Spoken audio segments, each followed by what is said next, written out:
It was the 1st of July, 1916. Along the Western Front, nearly 120,000 British soldiers waited silently inside their trenches. In just a few hours, they would take part in an attack unlike anything the world had ever seen. For 7 days, British and French artillery had bombarded the German lines. Commanders believed the enemy's defenses had been destroyed and that the advance would be swift.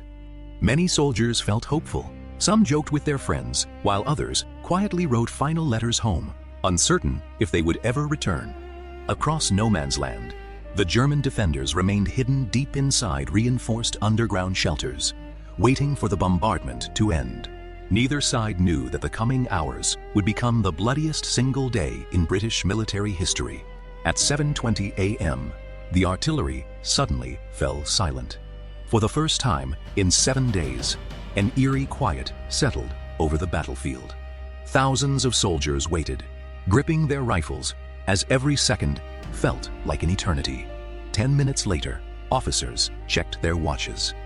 At exactly 7:30 a.m., whistles echoed across the trenches, the signal to begin the assault.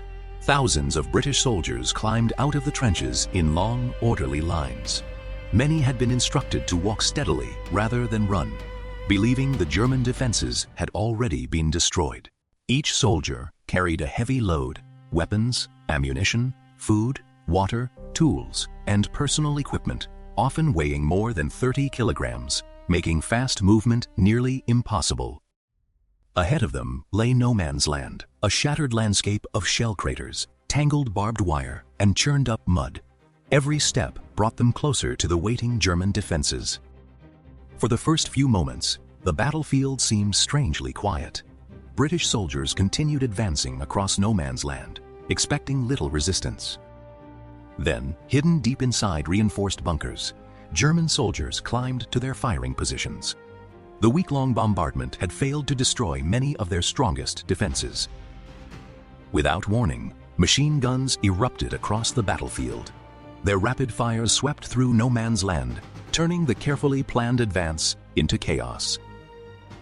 Many soldiers discovered that large sections of the German barbed wire were still intact. Heavy equipment and tangled obstacles slowed their advance even further. Officers tried to reorganize their men, but the battlefield had become a storm of smoke, mud, and constant gunfire. Communication quickly broke down. Despite the danger, many soldiers continued moving forward, determined to reach the German trenches and complete their mission.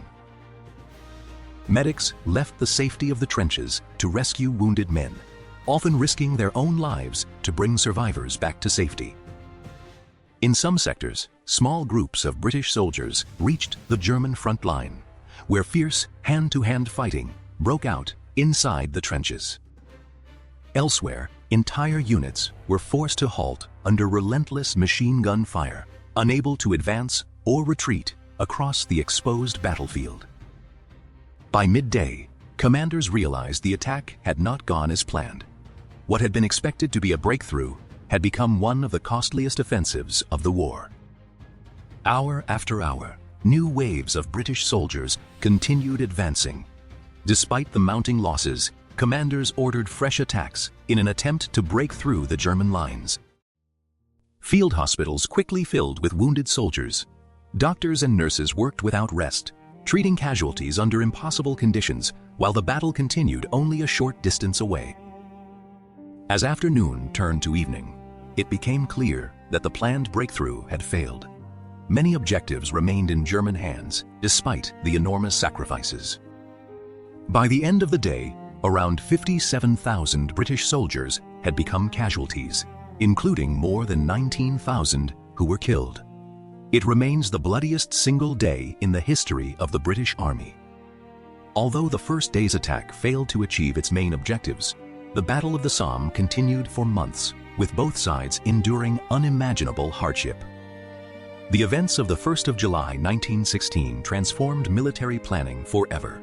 Commanders around the world studied the lessons of the Somme, recognizing the devastating power of machine guns and modern defensive warfare.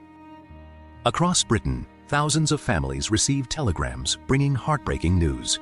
Entire communities mourned fathers, brothers, sons, and friends who would never return home. Today, the battlefields of the Somme are peaceful once more. Memorials and cemeteries stand where fierce fighting once took place, honoring those who served and sacrificed. Every year, visitors from around the world come to remember the soldiers of the Somme and reflect on the human cost of war. The first day of the Somme remains a powerful reminder of courage, sacrifice, and the terrible price of conflict. It is a story that continues to educate and inspire future generations. The story of the Somme did not end on the 1st of July 1916. In the next episode, we'll follow the battle through the months that followed and explore how it reshaped the course of World War I.